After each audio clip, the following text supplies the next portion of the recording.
Hello, welcome to the Imperfect Podcast, the podcast where we bring des invités brillants pour parler de leurs imperfections. Hello Muriel, Bonjour Ziad. ça Enfin, va? ça va et toi? Très bien, merci. Il y en a plein, non? Il y a que ça d'ailleurs. No, mais just to start, everybody, this podcast will be in French, so bear with me because it's the first time I do this podcast in French first. But also it comes from an intention to not limit this podcast to English speaking people, but to be able also to speak to other people from other countries, from with other languages, from other cultures. And you will see that in this case, we will see even more imperfections, even more different type of imperfections. So I'm very happy and excited d'avoir Muriel aujourd'hui avec nous. Salut Muriel, merci d'avoir accepté mon invitation. C'est moi qui suis honorée, Ziad. Donc je vais commencer à de parler un peu de notre relation et après je vais te donner la tâche très difficile de te présenter en quelques mots. Muriel, t'ai rencontré pour la première fois en septembre de l'année dernière après que j'ai été attiré par des vidéos que tu avais mis sur Instagram sur les relations enfant-papa, l'alchimie cellulaire, la relation avec l'argent. Et tout ce que tu disais, a résonné énormément avec moi, donc j'ai pris mon courage à 2 mains et j'ai booké une session avec toi et on a eu cette session d'alchimie cellulaire en septembre. C'était une très belle expérience pour moi et je vais partager avec tout le monde, la conclusion, une des principales conclusions qui est une mantra que je répète encore jusqu'à maintenant et que c'est intéressant pour moi de la partager avec vous pour la renforcer encore plus en moi. C'est que ma puissance créatrice m'élève en toute sécurité, elle fédère le collectif tout en soutenant le monde que je choisis de bâtir. Merci Waouh! Muriel, ouais, Tu t'en souviens, et tu le répètes tous les jours, waouh! Mmh. bien sûr, ouais, ouais, ouais. The floor is yours maintenant. Qui es-tu? Et bah, déjà, je suis un être humain. Deuxième ch Je suis un être humain heureux. Enfin, je suis un être humain, je suis une femme et je suis heureuse. J'arrête de me définir, j'ai cessé de me définir par ce que je faisais. J'ai commencé sérieusement à me définir par, ce que je pense être, fondamentalement et j'ai traversé tout un cheminement. J'ai 44 ans, hein, maintenant. Cette année, j'en aurai 45 et ça a été tout un chemin, en fait, d'arrêter, de cesser de me définir par ce que je faisais et plus par ce que je pense être. En tout cas, pour ce que je suis, voilà, ce que je suis. Accessoirement, donc je suis maman, j'ai 2 garçons. J'ai un qui a 18 ans et l'autre qui vient d'avoir 15 ans et je suis aussi une maman imparfaite. C'est pas un problème là-dessus, ils sont totalement OK avec ça. Dans la vie, je fais plusieurs choses et je vais me calmer un petit peu là, mais ça fait 20 ans maintenant que je suis enseignante, un enseignant particulier, je suis professeure documentaliste. Donc je travaille dans le CDI d'un établissement scolaire du second degré dans un collège et j'adore ce métier. J'aime beaucoup ce métier, quand j'étais lycéenne, il y a une dame, mais tu sais la petite bibliothécaire qui était toute petite, elle ressemblait un peu à maître Yoda et elle me disait quelque chose qui m'a marquée, mais vraiment elle m'a dit parce qu'en fait, si tu veux, je prenais le bus et je passais toute la journée au lycée. Des fois, j'avais de longues plages horaires où j'avais pas cours, donc j'étais tout le temps au CDI, à la bibliothèque et elle m'a dit quelque chose, elle m'a dit: «Celui ou celle qui a l'information, en fait, celui qui détient l'information détient le pouvoir». Et j'ai voulu comprendre en fait, les arcanes, enfin le fonctionnement de qu'est-ce que c'est qu'une information? À quoi ça sert? Comment ça se trouve? Comment ça s'organise? Et je te parle de ça, c'était en 1999. Waouh! Lui, en fait, l'information, absolument, enfin l'organisation de l'information n'a plus strictement plus rien à voir avec ce que c'était à l'époque où les bouquins, on les rangeait sur des étagères ou dans des armoires. Et on parle de bouquins, hein, et à l'époque, tu vois, internet, ça en était à ses balbutiements. Donc j'ai fait ce métier, je continue ce métier, alors plus autant qu'avant, mais je continue quand même, j'aime beaucoup ce métier et maintenant ça a beaucoup plus évolué vers en fait, l'aspect, comprendre l'information, comprendre la valeur de l'information. Enfin bref, je vais pas faire un topo là-dessus, mais même ma vision du métier a beaucoup évolué et en fait, donc je te fais quand même un petit historique. En 2022, j'ai souhaité, enfin d'ailleurs il y a eu le Covid. D'abord il y a eu le Covid et je me suis trouvée, j'ai eu l'impression d'être totalement inutile, donc j'ai vraiment apprécié, j'ai adoré le confinement, mais professionnellement, je me suis sentie un peu inutile et je me suis dit: «Qu'est-ce que je vais faire?» Et j'ai souhaité devenir chef d'établissement, donc principal ou proviseur, enfin en tout cas personnel de direction d'un établissement scolaire et j'ai passé le concours 2 fois et à chaque fois, j'ai échoué de 0,11 points. Waouh! 11. Ouais et je me suis dit la première fois, je me dis: «OK, je m'y remets». Je me suis pris des sessions, j'ai été coachée, j'ai été préparée à fond et tout et en fait, j'ai encore échoué avec le de la même enfin, j'ai échoué à de 0,11 points. Je me suis dit: «Bah, là, je crois qu'il y a un truc à comprendre» et je savais pas trop quoi faire de ma vie et c'est à ce moment-là, pour la première fois, que j'ai pris, un billet d'avion et que je suis allée en Afrique du Sud et en fait, quand je suis revenue, la vie a mis sur mon chemin, autre chose. Moi qui étais très rationnelle, très, cartésienne, on m'a proposé une formation de praticienne énergétique et je me suis dit: «Bon, que je sais pas quoi faire, je vais faire ça, OK» et en fait, je me suis lancée et dès que je me suis formée, il y a des personnes qui sont venues me voir et qui m'ont demandé, en fait, de leur faire des soins énergétiques. Ça m'a beaucoup étonnée, je me dis: «Mais pas ça». Moi, normalement, ma voie, c'était, voilà, de diriger un établissement scolaire. Ça ma voie a migré vers tout ce qui tourne autour des pratiques holistiques, énergétiques et en 2023, je suis formée, particulièrement aux soins énergétiques et tout ce qui tourne autour des mémoires cellulaires. C'est absolument passionnant. J'ai lu énormément, j'ai beaucoup travaillé, mais je me suis formée, en fait et depuis 2024, enfin, j'ai vraiment commencé en 2024. J'ai décidé, de me lancer et d'aider les gens à comprendre en fait, qu'est-ce qui à un moment donné, pourquoi est-ce que certains schémas se répètent? Ou alors pourquoi est-ce ils ou elles rencontrent certains blocages? Qu'est-ce qu'il y a à comprendre en fait? Qu'est-ce qu'il y a à intégrer? Qu'est-ce qui demande à être, mis en lumière par la conscience? Pour, quelle mémoire, quelle est la mémoire racine qui cherche à s'exprimer pour les aider, justement comment dire ça? À l'intégrer et avancer en fait. Parce qu'on souvent quand on est bloqué, c'est qu'il y a quelque chose qu'on n'arrive pas à, pas forcément à comprendre, mais plutôt à intégrer. Donc voilà, voilà où j'en suis aujourd'hui. Waouh! Maintenant, je sais pourquoi tu m'as attiré. Ah bon? Parce que comme beaucoup de gens, j'ai beaucoup de blocages, et je pense que là, quand tu parlais de ça, ça m'a vraiment fait penser à ce qui m'a attiré dans tes vidéos aussi, parce que j'ai réalisé que j'ai énormément de blocages que j'ai envie de break free. Mmh. Donc, Muriel, c'est un super, parcours que je découvre ici aujourd'hui, donc merci aussi pour cette belle introduction. Mais maintenant, Muriel, on n'est pas là pour parler de ce que tu as appris, on n'est pas là pour parler de tes points forts, on est là pour parler de tes imperfections. Ouais Alors, où est-ce que tu aimerais commencer? et j'en ai beaucoup. En fait, quand tu m'as invitée, il y a la première chose que j'ai envie de partager là, c'est que, c'est une histoire personnelle. Enfin, j'aime bien écrire, il y a des moments où j'ai besoin quand je sais pas trop où j'en suis, quand je sais pas trop où je vais, j'ai besoin d'écrire et il y a 2 mois de ça à peu près, j'étais en train d'écrire et il y a quelque chose qui m'est venu comme ça en écrivant. Je suis l'aînée de ma famille. J'ai j'ai un frère, enfin j'ai un frère et une petite sœur, un petit frère et une petite sœur, donc je suis l'aînée. Hem Et je me suis rendu compte, que je recommence toujours tout 2 fois.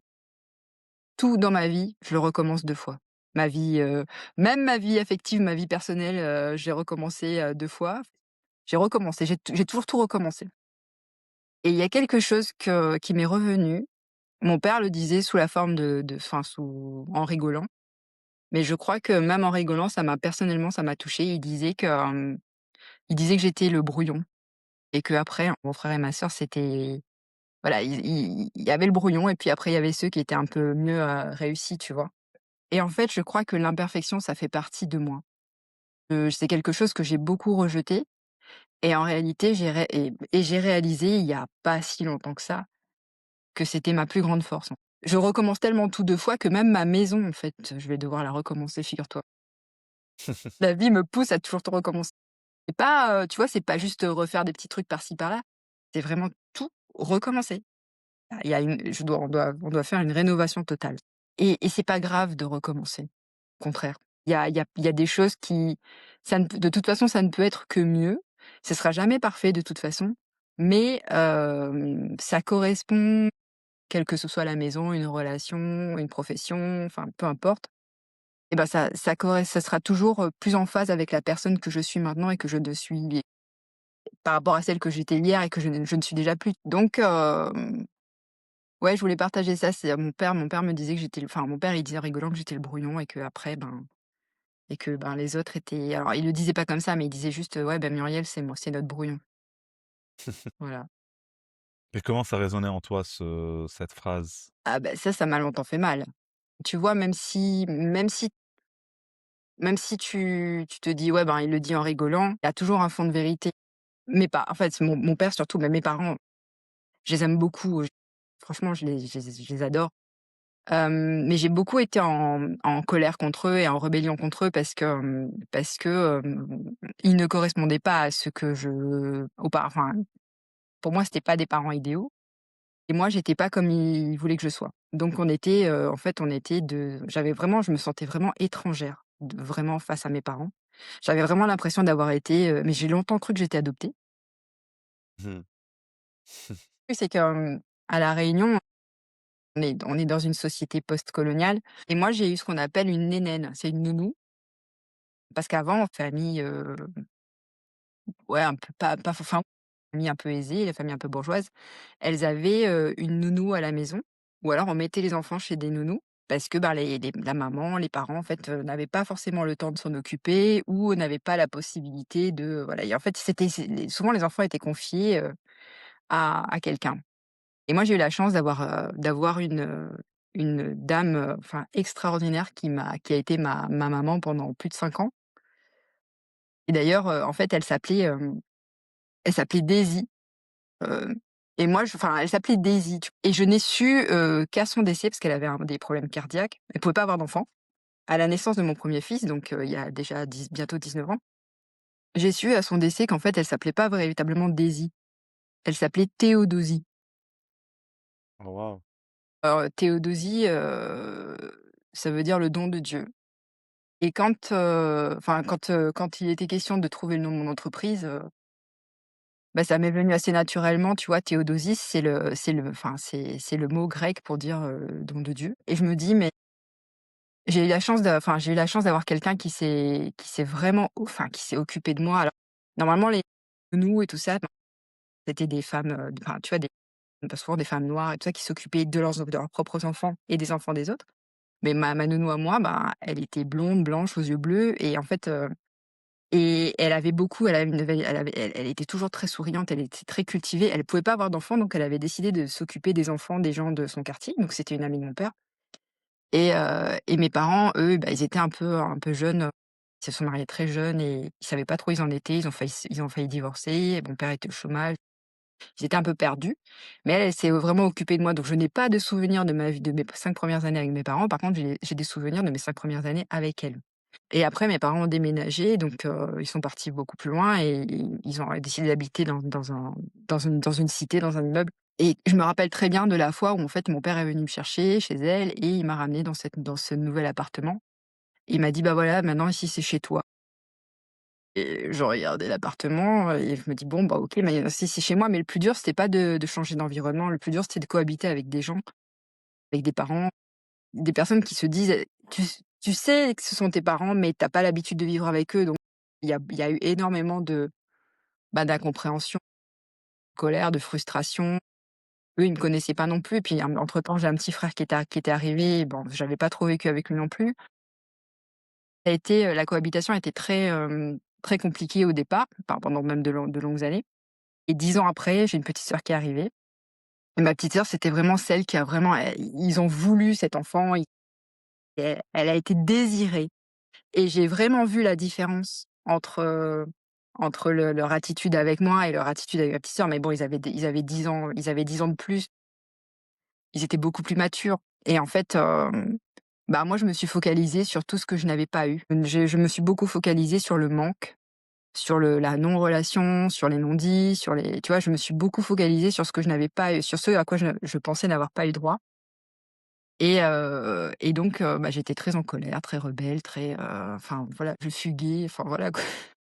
C'est pas le même environnement, enfin je veux dire, j'habite dans une ville, enfin on pouvait jamais vraiment aller très loin, mais je faisais ce que je Ouais. veux, ouais, j'étais en colère. Donc voilà et qu'est-ce je sais Et plus ce que je Muriel? dis oui? Ouais, non, mais j'avais une petite question parce que tu as commencé en te présentant, tu as commencé par dire que, tu étais un être humain et tu étais heureuse. Oui. Et là, dans ce que tu racontes, il y a beaucoup de colère, il y a beaucoup de tu as dit: «Je focalise sur le manque» et cetera. Qu'est-ce qui a fait que tu as pu transitionner? Un éveil, extrêmement traumatisant. Je raconte dans un autre podcast, j'étais vraiment quelqu'un de très alors comme je te dis très mental. Pour moi, il n'y avait que les faits et rien d'autre, absolument rien d'autre ne pouvait exister. Quand je disais les choses, c'était parce que, voilà, il fallait le démontrer par A plus B, si quelqu'un m'avait fait, une crasse, tu vois, je lui en voulais, j'étais extrêmement rancunière. Bref. Et un jour, en fait, il s'est passé quelque chose, je vais en rep enfin, je t'en parle là, c'est qu'un jour, en fait, j'ai vécu je sais pas, une sorte, je sais pas comment dire, un éveil spontané, j'en sais rien. J'ai l'impression que mon corps s'est déchiré de l'intérieur, vraiment. Mon corps s'est ouvert en 2 en fait, je sais pas comment te l'expliquer. C'était extrêmement douloureux, j'ai eu l'impression de devenir folle, j'ai eu l'impression de mourir. D'ailleurs, j'ai appelé quelqu'un, j'étais tellement pas bien, j'ai appelé quelqu'un, enfin un ami en disant: «Si demain matin à 8 heures tu m'appelles et je réponds pas, bah, faut appeler les pompes funèbres parce que c'est que je suis morte dans la nuit». Il s'est passé quelque chose où en fait, à l'intérieur de moi, il y a quelque chose qui s'est déchiré. C'est comme si en fait, il y avait une part de moi qui disait: «Tu ne peux plus en fait faire comme si je n'existais pas ou tu ne peux plus m'ignorer et il y a une part de toi qui a besoin de mourir». Mais comme j'étais vraiment dans l'hyper contrôle, la très, très grande résistance, et beaucoup de comme je dis la colère, c'est quelque chose qui m'a permis de beaucoup, d'avancer très loin, très fort, très vite, mais c'est une énergie qui te consume, qui te brûle, quoi. Et je crois que cette colère-là, en fait, elle m'a consumée de l'intérieur et c'est elle qui a commencé aussi à enfin, il y avait quelque chose qui avait besoin d'émerger, hein. Et donc donc ça s'est passé en 2018. Ça a été très, très intense, très, enfin moi j'ai rien compris. Et j'ai eu la chance en fait d'avoir été accompagnée par quelqu'un qui est parti maintenant, heu, une amie à moi qui je sais pas, tu sais sur ton chemin, tu des gens comme ça, des guides, mais des guides humains, tu vois? Et on parle beaucoup des guides, spirituels, mais je sais pas si toi tu as rencontré des gens qui, Ouais. en fait, ils sont là, ils t'observent, ils te donnent des clés. En fait, eux, ils sont là pour juste te remettre des clés et pour voir, bah, à quel moment tu es prêt à les utiliser. J'avais donc cette amie, enfin à la base qui était une collègue et elle me disait des trucs, elle me racontait des choses, je comprenais rien. Je me dis: «Mais qu'est-ce qu'elle me raconte?» Et j'étais très, très méprisante et très condescendante en lui disant: «Ouais, bah, OK, d'accord, merci et tout», mais en fait, et après je me dis: «Mais elle est folle en fait, c'est n'importe quoi» et quand ça s'est passé, j'ai été traversée par énormément de visions, des choses que je comprenais pas, des rêves extrêmement symboliques, hallucinations, enfin, tu vois? Et puis mon corps était en vrac, j'avais des côtes fêlées, enfin, tu vois? J'étais comme ça, quoi, tu vois? Je ne comprenais pas ce qui m'arrivait. Moi, je pratiquais le yoga et tout, mais en fait, j'étais complètement à côté de mes pompes et quand ça m'est arrivé, en fait, elle m'a elle je l'ai appelée, je lui ai dit: «Je sais pas pourquoi, mais il faut que je t'appe je sais pas, il fallait que je t'appelle» et elle me dit: «Bon, bah, j'attendais ce moment et puis, bah, maintenant tu es prête» et elle est venue chez moi, elle m'a annoncé qu'elle était gravement malade et qu'elle allait partir. Elle m'a transmis ce qu'elle avait besoin de ce qu'elle devait me transmettre et je lui ai dit: «Mais je comprends tout ce que tu racontes. C'est trop bizarre, je comprends tout ce que tu me disais, je ne le comprenais pas. Tu parlais un langage, que je ne comprenais pas et là, tu me racontes des choses que je comprends et elle me dit: «Mais c'est normal, c'est parce que tu étais pas prête». Elle était d'une immense patience et d'une grande, grande bienveillance. Des fois, elle me mettait des bons petits coups de pied aux fesses, et en fait, elle m'a dit: «Voilà, ta colère, en fait, elle était là en fait, préserver, enfin, elle était là pour masquer la peur, en fait». Bien sûr. Et Moi, j'ai c'est réalisé ça. ça aussi, effectivement, dans mon Mmh. expérience.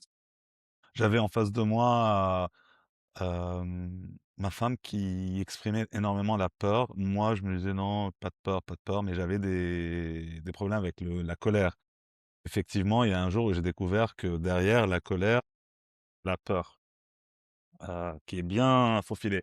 Mais donc pour revenir à ton exemple, toi, à travers la colère, cette imperfection que tu as vécue, tu as pu ça a été un cer en fait, ça a été un path of growth à travers cette colère que tu as pu, retrouver un peu, cette autre partie en toi qui attendait à être, à s'exprimer. Ouais, Tu as yep. utilisé cette imperfection pour créer quelque chose de plutôt positif et devenir la personne heureuse, que tu es aujourd'hui. Aujourd'hui, bon, à 44 ans, Muriel, c'est quoi, tu crois, à ton avis, l'imperfection qui te travaille le plus en ce moment? Accepter de ne pas être comme on attend que ce soit. Je voulais juste rajouter quelque chose avant. Tu sais, ça a pas été la colère qui a masqué la peur. La colère qui a masqué la peur masquait, en fait, une profonde tristesse. La tristesse de ne pas enfin, c'est pour moi, c'était totalement enfin, maintenant, avec le recul, c'était illusoire, mais je pensais que je n'étais pas aimée. Je pensais que je n'étais pas désirée. J'étais persuadée que mes parents ne voulaient pas de moi. J'étais persuadée qu'il fallait que la vie soit dure, pour mériter. J'étais persuadée qu'il fallait porter le monde sur son dos pour avoir de la valeur et en fait, il a fallu accepter, tu vois, de traverser aussi une profonde tristesse par rapport au fait que je sais pas, je croyais tout ça, j'étais persuadée de tout ça. J'ai dû, prendre conscience de tout un tas de croyances que je portais et ce travail, enfin ce cheminement, il y a eu les mémoires cellulaires, mais qui m'ont vraiment beaucoup aidée. Mais il a fallu vraiment traverser différentes étapes très douloureuses. Ce sont des morts successives. Tu tues un personnage, il y en a un qui meurt, il y en a un autre qui arrive en fait, il faut passer son temps à faire mourir des personnages, différents personnages. Tu brûles des costumes en réalité, en fait, ils se consument d'eux-mêmes. Mais il y a eu la colère, alors tu vois, il y a eu le personnage, tu vois, celle qui pensait que il fallait toujours tout réussir, que j'avais pas droit à l'échec. Donc ça, bah, ça je peux te dire qu'il a bien, bien brûlé. Après il y a eu, celle qui pensait que, bah, en fait, la vie elle devait être compliquée pour avoir de la valeur. Ça aussi, il fallait et puis il y avait un personnage qui a eu beaucoup de mal à se montrer et à comment dire ça? Et à accepter de se montrer, c'est, celle qui avait peur qui croyait qu'elle était pas aimée. Ça c'était la plus coriace, elle croyait qu'elle ne méritait pas d'être aimée, qu'elle ne méritait pas d'être, comment dire ça? D'être respectée. Elle ne méritait pas d'être, qu'elle ne méritait pas l'abondance. Enfin, tu vois, le personnage sacrificiel là, tu vois, qui dit toujours non à tout parce que tu comprends, c'est pas ça la vie. Non, mais enfin voilà, c'est donc aujourd'hui, le personnage que je suis actuellement, il est plus en phase avec, ce que je suis, enfin, il est je me sens plus alignée si tu veux. Mais ça veut pas dire que, enfin, je sais pas, peut-être que dans 1 mois, 2 mois, 3 ans, il va encore brûler, que c'est encore quelque chose d'autre. Ce que je veux dire par là, c'est que, par contre, je n'attends plus de validation. Ça, c'est un truc. Je fais les choses comme je sens, ou comme je veux, comme je pense être le mieux. Et c'est pas toujours, simple de faire les choses comme on le sent, comme on le veut. C'est pas simple parce que ça correspond pas aux standards, ça correspond pas, tu vois, ça correspond pas, à enfin, à la société. Enfin, je sais pas comment dire. Ouais, ouais. La société attend des choses de nous. Les gens autour de nous attendent des choses de nous. Mmh. Donc effectivement, c'est difficile et je pense que ce que tu dis là, moi, bah, dans tout ce que tu as dit, toutes les versions de toi que tu as assassinées, Ouais, que je les vois en moi d'ailleurs. Et notamment la dernière, non, toutes, mais notamment aussi la dernière, c'est aussi l'élément sur lequel je travaille en ce moment, de me valider moi-même au lieu d'attendre la validation de quelqu'un d'autre. Et donc je pense que beaucoup de ceux qui écoutent maintenant, ils vont se retrouver un peu dans ces personnalités ou ces parties de toi. Et ma question serait je vais la poser en 2 parties. La première, c'est comment tu as fait pour est-ce que c'était un travail conscient ou c'était qu'un travail inconscient? Est-ce que tu as des tips par rapport à ces assassinats? Et la deuxième, parce que ça, je pense que c'est une différence entre toi et moi, comment tu as pu en être aussi consciente et faire l'enterrement de cette personne-là? Parce que moi, je pense que c'est des parties en moi où j'en suis conscient aujourd'hui, mais je les ai pas tuées. Je sens qu'elles sont encore en moi et j'aimerais arriver à un moment où je me dis: «Bon, cette partie en moi, elle n'existe plus». Donc voilà. il y a vraiment des j'allais dire des personnages que j'ai réellement assassinés. J'ai voulu les assassiner, mais en réalité, quand tu veux les assassiner, les fantômes reviennent. Donc j'ai il y a i plutôt que de dire assassiner, j'ai décidé de faire la paix plutôt avec eux. C'est-à-dire qu'en fait, si tu veux, à partir du moment où tu rejettes quelque chose, souvent ça va revenir sous une autre forme. Tu vois, ce personnage très colérique, la colère, elle vient dire quelque chose, elle vient dire: «Je ne me suis pas sentie, aimée, je ne me suis pas sentie respectée». Donc il y a des moments, en fait, où ça revient. Mais j'ai fait la paix avec ça. J'ai pas dit: «Donc tu dégages, je te mets un coup de pied aux fesses, je veux plus de toi». J'ai dit: «OK, je comprends ce maintenant quand tu apparais, je comprends ce que tu veux me dire, je respecte ce que tu veux me dire. Maintenant, quand tu apparais, donc il y a quelque chose à comprendre, mais une fois que c'est compris, en fait, je te demande de laisser la place, enfin de ne pas prendre trop de place. Je te demande de faire ce que tu as à faire et puis une fois que c'est fait, bah, tu peux reprendre ton chemin tranquillement, enfin tu reprends ta place». Donc j'ai pas fondamentalement assassiné. L'idée, c'est vraiment je veux dire, de faire la paix et de se réunifier, plus qu'assassiner. Quand tu fais la paix, tu pacifies, mais pour pacifier, il faut comprendre ce que ça a besoin, ce que c'est en train de te dire. Tu peux pas juste te dire: «OK, c'est bon», enfin, tu vois, c'est pas comme si tu avais, enfin, tu vois, dans Split, dans le film Split, à chaque fois qu'il y a un personnage qui sort, c'est qu'il a quelque chose à dire, tu vois? Faut vraiment faut entendre ce que le personnage a à dire. Il faut entendre ce que l'émotion, parce que souvent c'est les émotions, ce il faut entendre ce que l'émotion a à te dire. Et une fois qu'elle a été, entendue, et ben, en fait, elle continue son chemin, elle continue son flot, un peu comme l'eau, tu vois, qui trace sa route. Elle a juste besoin, en fait, d'un passage pour s'écouler. C'est un peu ça. Pour en revenir à la première question, comment j'ai fait? Quels tips? Alors, il y a, moi, un outil qui m'a beaucoup aidé à comprendre, en fait, bah, pourquoi est-ce que parfois j'étais, particulièrement amère ou aigrie. Alors il y a la première chose, c'est la numérologie. Ça, c'est un truc qui m'a beaucoup aidée. Et le deuxième outil, c'était le design humain. Ah, ce sont pas des vérités, tu vois? Il faut pas le prendre comme tel, quoi, mais ce sont des outils bah, voilà, qui te disent, voilà, tu as un comment dire ça? Des tips, comme tu dis. Enfin, c'est pas un mode d'emploi. Disons que ça te permet de comprendre certaines choses et surtout ça t'invite à expérimenter. À faire, voilà, à en faire l'expérience et à voir comment ça résonne pour toi. Par exemple, moi,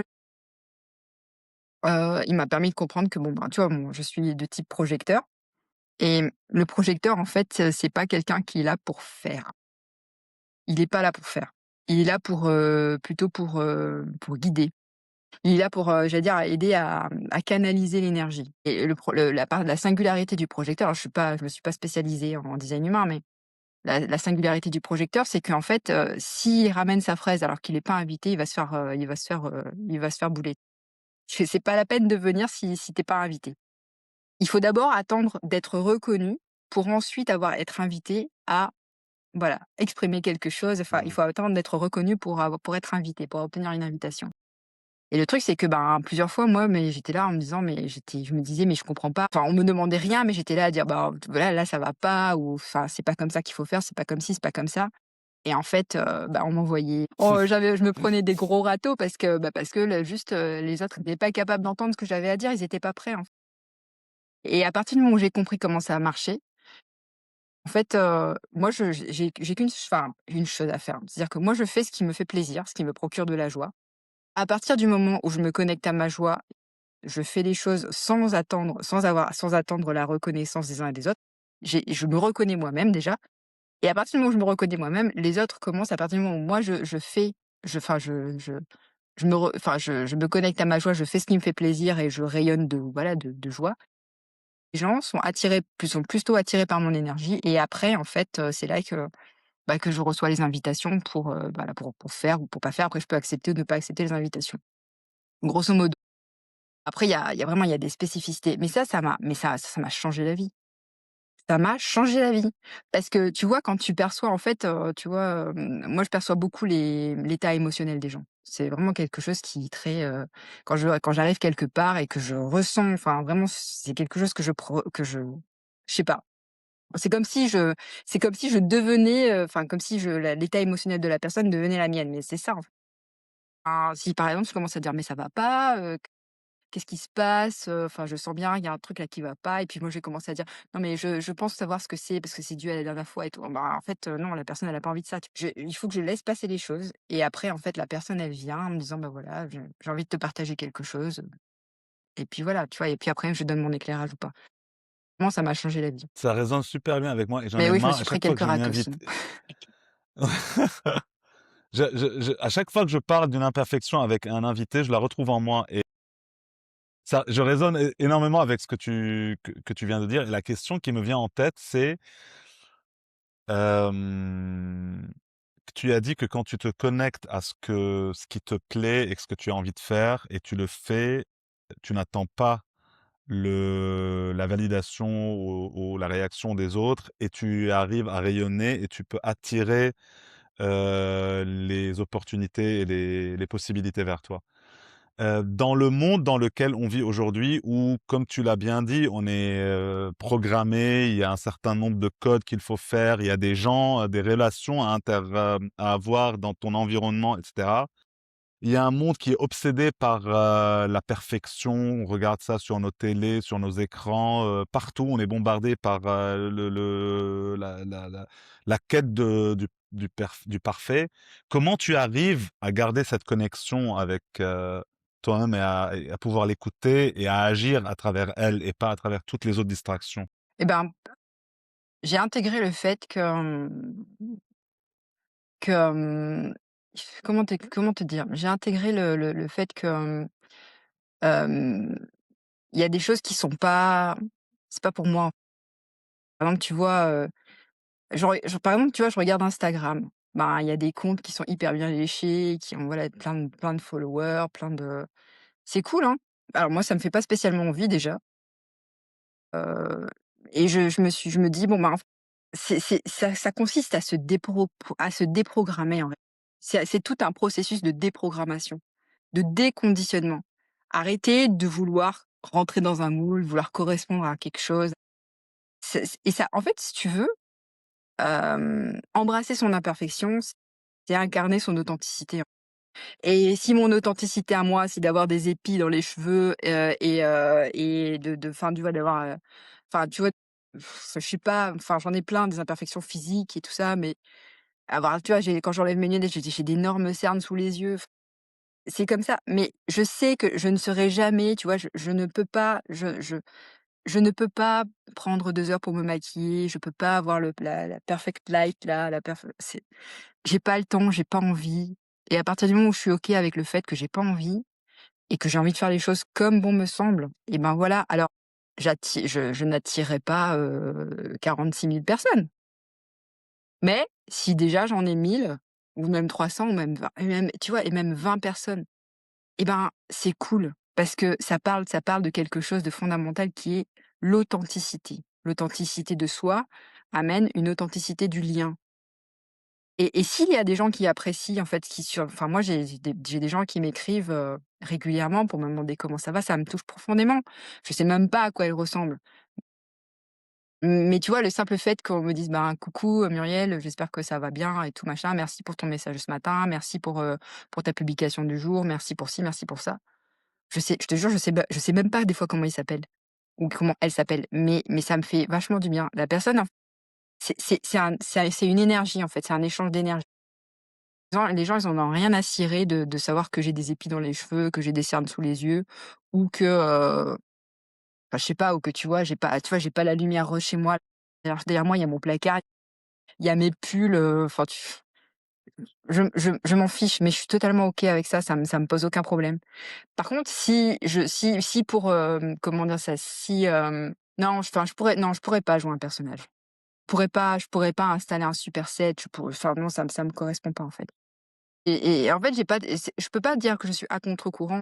Je suis du verbe suivre, je suis mon propre courant. Et quand je suis mon propre courant à moi, bah, en fait, il y a des gens qui aussi acceptent de suivre ce courant-là. C'est une question de flow. Et ce flow-là, c'est un flow qui parle le même langage énergétique que l'abondance, que la relation à l'amour, que la relation à l'argent. C'est-à-dire qu'à partir du moment où tu comprends que, ben, que t il y a tu vois, tu es dans un ruisseau, enfin, ton ruisseau, c'est pas celui des autres, mais que finalement, c'est un grand ruisseau, enfin, ça se rejoint dans un grand ruisseau. Enfin, je prends cette image-là. Et ben, tu prends ton courant à toi, tu suis ta voix à toi et en fait, sur ta voix, il y a toujours des gens que tu trouveras. Mais même si, tu vois, on n'est pas tous faits pour avoir 50 000 abonnés, ou on n'est pas tous faits pour avoir, 10 000, copains, 10 000 amis. Tu vois, il y a des gens et en fait, si tu as un ami authentique, sincère, ben, c'est super, tu es riche d'un ami sincère et véritable. Il vaut mieux avoir un ami sincère et véritable plutôt que d'en avoir 5 000, le jour où tu es dans la dèche ou quoi, bah, tu peux pas compter dessus, tu vois? Ça, c'est ma façon de voir les choses et enfin voilà, je suis totalement OK avec ça. Je sais pas si j'ai répondu. En fait, est-ce que j'ai répondu à tes questions? Parce que moi, je digresse beaucoup et Non, non, non, tu as parfaitement répondu à la question et ça résonne encore une fois avec moi. Je suis en train de comprendre, notre connexion de plus en plus parce que comme tu l'as dit tout à l'heure, j'entends des choses que: «Ah oui, d'accord, oui, je savais, oui. Ah oui, oui, elle» donc je pense et j'ai 44 ans, je pense qu'il y a pas mal de énergétiquement, je pense, toi aussi, tu es de on est bien 81, c'est liés. ça? Ouais, ouais. Quel mois, toi? Ouais, c'est ça, toi aussi. Ouais. Mmh. Moi, je suis de septembre. OK, moi je suis de Et toi? juillet, je suis plus âgé que toi. Mais Ouais. bon, Ouais, bon, je veux ça parler un va, peu c'est pas non plus ouais, ça va. Je veux parler un peu avec toi de l'énergie parce que l'énergie, moi, c'est un sujet que j'ai découvert il y a pas très, très longtemps. Bon, il y a quelques années quand même, et je me rends compte de plus en plus que très sensible à l'énergie, de ceux qui m'entourent, comme toi, comme tu l'as dit tout à l'heure. Et d'ailleurs, c'est pourquoi que j'ai compris, moi je ne suis pas claustrophobe, mais quand je suis dans des malls ou dans des endroits fermés, c'est difficile pour moi parce qu'en fait l'énergie des autres, elle est vraiment condensée et donc je la ressens un peu plus, donc j'ai mal à la tête et je commence à paniquer des fois, Mmh. mais ce n'est pas une vraie peur du clos, mais Voilà. c'est une vraie Mmh. c'est l'énergie. Parce que Je tu me prends rends compte beaucoup. de plus oui, je me rends compte aussi que moi, je suis une énergie par rapport aux autres. Récemment, dans le travail, on a eu un tour européen des dirigeants européens et moi, j'ai été invité à la dernière minute et je n'avais pas de vrai, rôle dans ce tour et j'ai énormément travaillé sur moi pour me dire que j'ai été invité pour ma présence, pour mon énergie et comme tu l'as dit, c'est difficile des fois de se dire que, on ne doit pas performer, on ne doit pas faire quelque chose. C'était hyper difficile pour moi d'accepter d'être là juste pour ma présence ou pour mon énergie. Tout ça pour te dire que il y a beaucoup de gens qui nous entendent peut-être aujourd'hui, qui sont en train de sentir des éléments un peu énergétiques, qui sentent les autres, qui sentent leur propre, qui commencent à avoir conscience de leur propre énergie. Qu'est-ce qu'on peut leur dire à ces gens-là? Quels conseils on peut leur donner? J'ai pas vraiment de conseils à donner, mais si je devais dire un truc, une seule chose, c'est écoutez-vous, quoi. Écoutez-vous. Mais écoutez, alors pas seulement les oreilles de la tête, hein, écoutez-vous avec les oreilles du cœur. En fait, on a tous des fonctionnements différents. On a tous, en fait, une connexion sensorielle au monde qui est différente. Par exemple, tu vois, moi, je suis très intuitive. C'est beaucoup dans l'instant et j'ai appris à faire de ce c'est pas évident, c'est pas rationnel, c'est pas explicable.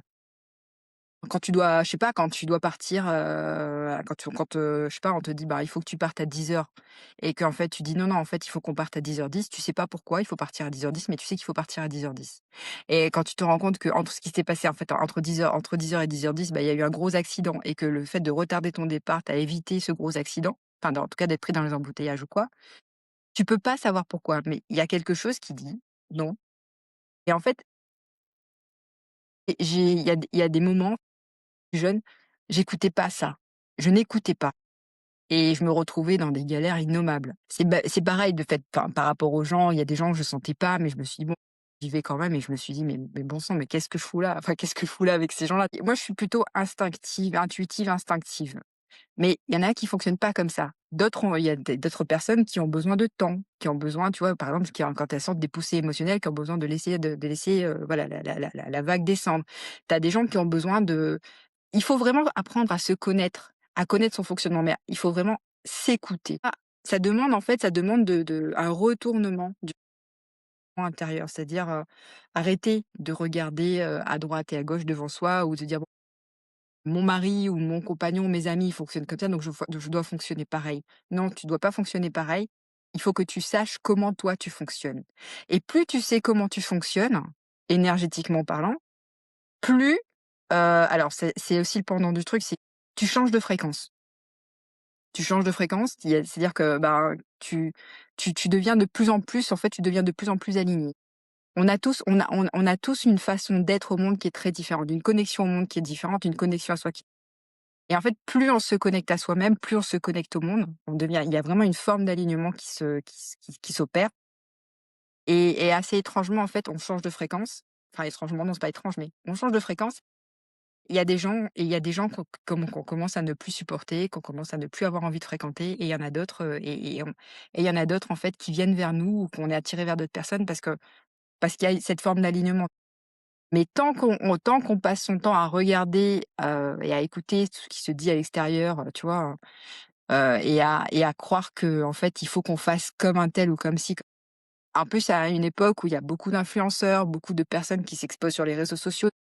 Les gens, ils ont énormément de personnes qu'ils ont envie de prendre comme modèle et il y a beaucoup, en fait, s'ils sont attirés aussi, tu vois? Si on est attiré par des personnes aussi sur les réseaux sociaux, c'est parce qu'il y a cette question aussi de fréquence. On est attiré, ça résonne, ce qu'elle dit, ce qu'elle fait, son énergie résonne avec la nôtre. Mais c'est important de pas systématiquement tout remettre à l'extérieur. C'est important de bien connaître, de se connaître soi, de savoir comment on fonctionne, de s'écouter et même enfin ouais, s'écouter avec les oreilles du cœur et respecter son énergie. Par rapport à ça, Muriel, s'écouter des oreilles du cœur, j'aime beaucoup cette phrase. Tu as parlé d'écouter son intuition, son instinct. Des fois, moi, ce qui m'arrive, c'est j'ai une idée par rapport à quelque chose qui se passe. Après, je me dis: «Non, donc je dois aller dans ce sens-là». Puis après, je me dis: «Non, non, peut-être, aller dans ce sens-là». Et en fait, je suis perdu, c'est laquelle mon intuition? Que la première voie, c'est l'intuition parce que c'est la celle qui est venue d'abord, ou c'est le programme parce que c'était l'automatisme, parce que je suis programmé pour faire ce truc. Comment savoir c'est quoi le cœur, en fait? Qu'est-ce qu'il dit le cœur? Comment écouter avec les oreilles du cœur? C'est une question, en fait, j'ai pas de réponse à cette question en réalité, tu vois? La On va la devoir arrêter le podcast tout de le truc, suite. qui me vient là ah bon? Non, je rigole. Bah, alors je vais devoir bientôt arrêter parce qu'il faudra que j'aille récupérer ma Ouais. voiture. Non, mais en fait, il y a un truc qui est en lien enfin la de façon assez, instinctive là, enfin instantanée. Ce qui me vient, c'est, la peur. Est-ce que tu décides qu'est-ce que tu ressens? Est-ce que tu ressens de la peur? Est-ce que cette peur, elle si elle est enfin je sais pas, en fait, c'est vrai, j'ai pas de réponse à cette question. Non, mais Moi, tu as déjà répondu, je Muriel, sais que ouais, tu parce trouves que que j'ai répondu? Moi, je suis pas non, tu sais persuadée, mais pourquoi? Non, non, non, non, parce que je me suis rappelé que des fois, je me pose la question, lequel des 2 choix vient de la peur? Il est motivé par mmh, la peur. s'il y a un danger réel, je pense que, tu vois, il faut en tenir compte. Oui. Mais si c'est, tu vois, je te donne un exemple, hein. Moi, que je veux lancer mon podcast, toi aussi, tu m'as donné des tips pour lancer mon podcast et j'écoute j'ai écouté ton podcast, enfin, tu vois, ça m'inspire énormément. Mais je sais que la peur qu'il y a derrière, c'est enfin, j'ai peur de me lancer. J'ai envie de me lancer, mais j'ai peur de me lancer. C'est pas du tout l'intuition. Il y a aucun danger derrière le fait de lancer son podcast. Il y en a pas. Je me trouve toujours des prétextes pour procrastiner, tu vois, pour, faire autre chose. Mais je sais que ça va arriver. Mais quand je me suis arrêtée, je me suis posé la question sans chercher à analyser quoi que ce soit. Je me dis: «En fait, qu'est-ce qui me fait peur?» C'est totalement, comment dire ça? C'est totalement contre-intuitif, mais je me suis dit, sans chercher à analyser, la 1re chose qui m'est venue, c'est: «Et si ça plaît? Qu'est-ce qui se passe si ça plaît?» Ma peur, c'est pas d'échouer, c'est pas que ça plaise pas et en fait, tu vois? Moi, j'ai peur, je me dis: «Mais en fait, et si ça plaît? Qu'est-ce qui se passe si ça plaît?» Qu'est-ce qui se passe si, s'il y a un engouement, s'il y a une envie, si les gens me disent: «Ah non, c'est super, on a envie d'en écouter plus et tout ça», et je me dis: «Mais en fait, est-ce que je suis capable de donner aux gens ce qu'ils ont envie de». C'est fou, hein. Il y a quelque chose à comprendre derrière tout ça, mais voilà, enfin moi je peux instantanément là, quand tu m'as posé ta question, ce qui m'est venu c'est, ben, enfin, essayer de voir ce qui fait réellement peur. Si la peur si s'il y a vraiment si ta vie si ça met ta vie en danger, ben, voilà, tiens-en compte. Mais si ça met pas ta vie en danger, c'est que pardon, c'est que c'est certainement un programme, un conditionnement ou quelque chose de, tu vois, d'inconscient, je pense. Muriel, la dernière question, Oui. la question traditionnelle, c'est, est-ce que tu peux nous dire quelque chose sur toi que personne ou très peu de gens savent? Ouais, mais c'est très personnel quand même, hein. Toi de voir. Ouais, non, non, j'accepte de partager. Je suis quelqu'un de très anxieux et je me ronge les ongles. Donc c'est la raison pour laquelle je ne fais jamais de manucure parce qu'en fait, je supporterai pas le goût du plastique. Quand je dis que je suis anxieuse, en fait, il y a c'est très paradoxal. J'ai une foi en la vie qui est absolument incroyable et elle me le rend, vachement enfin, elle me le rend énormément. Enfin, elle me le la vie me rend cette confiance, enfin, j'ai raison de lui faire confiance et je n'arrêterai pas de lui faire confiance. Mais malgré tout, tu vois? Malgré tout, il y a des moments où en fait ça fait comme un je sais pas, il y a un truc qui se passe. Je sais pas, c'est comme si je descendais, au fond de l'océan et que j'avais besoin de descendre au fond de l'océan. Alors, est-ce que je te partage ça? Ou est-ce que je te partage ma fascination pour les moisissures? Je sais pas. Qu'est-ce que tu À mon préfères? avis, ça, c'est beaucoup plus intéressant parce que je comprends pas. Alors, autre que le fromage moisi, OK, mais, autre que le fromage, non? En fait, après je reviens quelques jours plus tard, enfin même quelques semaines plus tard pour voir comment ça évolue. Parce qu'en fait, je suis fascinée par le fait que, quand quelque chose s'arrête, ça s'arrête jamais. En fait, il y a toujours autre chose. La vie reprend toujours le dessus, mais d'une autre forme, d'une autre manière. Et comme je ne peux pas voir, alors moi je suis ascendant Scorpion, donc j'ai une fascination pour tout ce qui tourne autour de la fin, de la mort ou de la, comment dire ça? De la transformation, même de la transmutation. C'est une façon très concrète pour moi de voir que en réalité, même quand quelque chose s'arrête, ça s'arrête pas. La vie ne s'arrête jamais et la vie, on est persuadés, nous, pauvres petits êtres humains, que la vie, la mort, c'est la fin de tout. C'est juste que non, c'est juste la fin d'un état et après là, il y a autre chose qui prend la place. Donc voilà. Donc voilà ce que je voulais partager. Ma fascination pour la moisissure. Super intéressant. Muriel, merci beaucoup, pour ta présence, pour ta participation, pour avoir joué le jeu à 100 pour cette, aussi pour cet, épisode qui est très différent des épisodes, que j'ai fait jusqu'à maintenant. Non seulement, à travers la langue, mais aussi à travers le déroulé et le partage qu'il y a eu, donc merci beaucoup. Historiquement, je termine par un petit récap de ce qui a été dit, mais la richesse de ce qui a été dit aujourd'hui, je ne sais pas si je pourrais tout récapituler, mais je vais essayer très rapidement. On a commencé par parler du brouillon que tu étais, pour après dire qu'à travers le brouillon, tu as été dans la colère qui t'a amené à voir qu'il y avait une peur derrière cette colère et qui t'a amené à voir qu'il y avait des croyances derrière cette peur qui ne te servait pas, des croyances de: je ne suis pas aimé, je ne suis pas respecté, je ne peux Ouais. pas être aimé, je ne peux pas être respecté». Je voilà, ce genre de je dois être, validé et c'est ce qui t'a appris, et c'est ce qui t'a poussé à laisser aller ces parties en toi qui s'accrochaient à ces croyances et à laisser place à une partie en toi qui a plus confiance en la vie, qui est plus heureuse par définition. Ce processus, même si on l'a nommé mort de ces parties-là, mais c'est vrai, pas vraiment une mort, c'est l'acceptation de ces parties en toi et les écouter, leur laisser une place pour qu'elles continuent leur chemin, ces émotions-là et ces pensées-là, pour laisser le chemin comme l'eau qui coule, qui flow. Bon, on a parlé aussi d'intuition, Mmh. parlé d'écouter la voix du cœur et pas seulement la voix des oreilles ou de De la la tête. tête, de la tête. Oui, on a parlé Et aussi du monde dans lequel on vit aujourd'hui, qui nous pousse à être un peu dans la perfection, peut accepter aussi qui nous on est et être dans mmh, l'authenticité d'être nous-mêmes et l'authenticité de partager avec les autres, l'authenticité des relations.